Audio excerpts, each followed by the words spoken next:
Wall Street always has a narrative for you, Goldilocks, soft landing. There's no such thing as a soft landing, by the way. There are hard landings, there are crashes, and there are booms, but there's no such thing as a soft landing. There's a lot of frustration out there in the markets. My name's Matt Inslee. I'm here with Paradigm Press, and people are frustrated. The markets keep going up, right? But yet the economy, politics, America doesn't really seem that great. I've got a few comments I want to read right now, and I want to have Jim Rickards, our man on the scene, chime in. Here are the questions, Jim. It says, how can stocks soar when the world is on the verge of World War III? We're in major wars, national debt, an open border, political mess. And then here's another question. It says, in the face of all the negative news, why is the stock market responding so positively? This is a common question right now amongst investors and Americans. Jim, what's your take? The S&P 500, the Dow Jones Industrial Average, and the NASDAQ 100 all peaked in late 21 and January 2022. Look at a 3-year chart. Stop looking at a 3-day chart. I don't mean you, I mean just people in general. Stop looking at 3-day charts. Look at a 3-year chart. They all peaked. NASDAQ peaked in November 2021, and Dow Jones and S&P peaked in January, like the first week of January 2022. Those indices are down significantly from where they were almost 2 years ago or over 2 years ago. So you can talk about the bull market all you want. They're down over the last 2 years, period.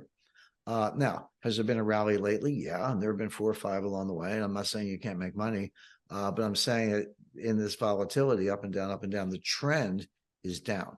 So let's not get too excited about the stock market because the trend is down, as I described. Just look at a 3-year chart. You'll see exactly what I'm talking about.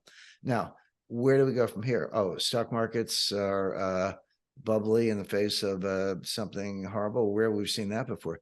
I mean, the stock market during the cycle around the 2007-2008 financial crisis. Remember, that crisis started in the spring of 2007.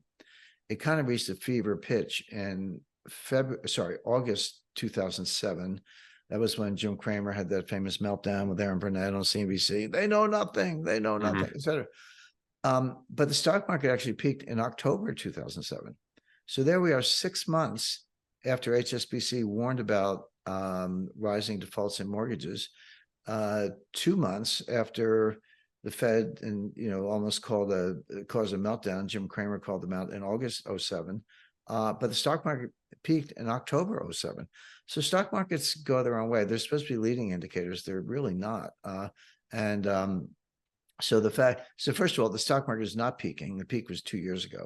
Right. And the peak is exactly when I said kind of November 15, 2021. So that's more than 2 years ago. And it still has not regained that peak. So that's the reality. Now, you're right, Matt, there's some rallies, but there's some big dips along the way if you look at that. So, okay, right now we're in kind of rally mode. Why is it rallying? Well, interest rates are going down. This started in kind of mid to late October. The Fed signaled that maybe they're done raising interest rates, and maybe they are. We'll talk more about that as we get closer to the December meeting. So if interest rates go down, stocks go up. That's the narrative. Wall Street always has a narrative for you. Goldilocks, soft landing. There's no such thing as a soft landing, by the way. There are hard landings, there are crashes, and there are booms, but there's no such thing as a soft landing. If you're going down, you're going down. So that's why stocks are rallying right now, because interest rates are coming down. But what people don't stop to ask is, okay, interesting. Why are interest rates coming down? Could it be we're in a recession? Could it be we're seeing disinflation, maybe even deflation? Could it be industrial production is down, which it was? That was reported the other day. Initial claims are up. That was reported the other day. Unemployment ticked up a little bit, not huge, but in the last employment report at the beginning of November. This is in addition to the more technical signs. I don't want to get too far in the weeds in terms of inverted yield curves and negative swap spreads and a lot else. Those are long-term or long-range indicators of recession. We've been talking about those for a year. They're very powerful indicators, but they don't tell you the exact timing. But the other items I mentioned, things like industrial production and so forth, are much more real time, and they're all turning negative. So I would expect the stock market to turn around and kind of go down significantly, between now and the end of the year, early next year, certainly, because by then the data will be undeniable. Right now, again, the Wall Street Goldilocks soft landing scenario prevails. It doesn't mean it's right. It just means that that's what people believe. But Wall Street, again, they're just trying to sell you stocks. They'll sell you stocks right up until the day it crashes. I'm actually writing one of our newsletters. I'm writing it today, and I went back and looked at the recessions in 1974 and 1981. And the Dow Jones in 1974 recession, the Dow Jones fell 45%. In today's level, that would be the equivalent of 15,000 Dow points, slightly more. So imagine the Dow Jones down 15,000 points.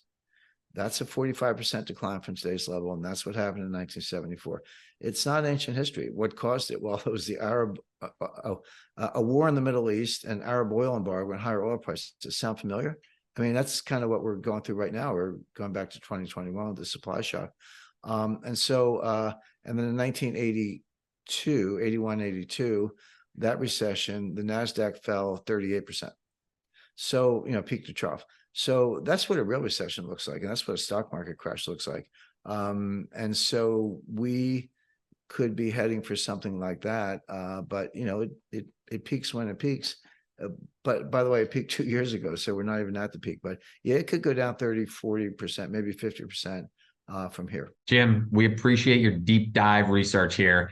A lot of historical situations could be shaping up again, and it really gives everyone that's watching some perspective on the markets. The markets don't just fall overnight. They're not always rational, but you've got to be intelligent in the way that you're investing and managing your money. And Jim just gave you some insight that you won't find anywhere else.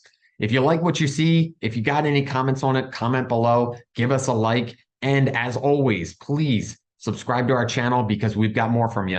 2024 is going to be an explosive year and you're going to want to tune in.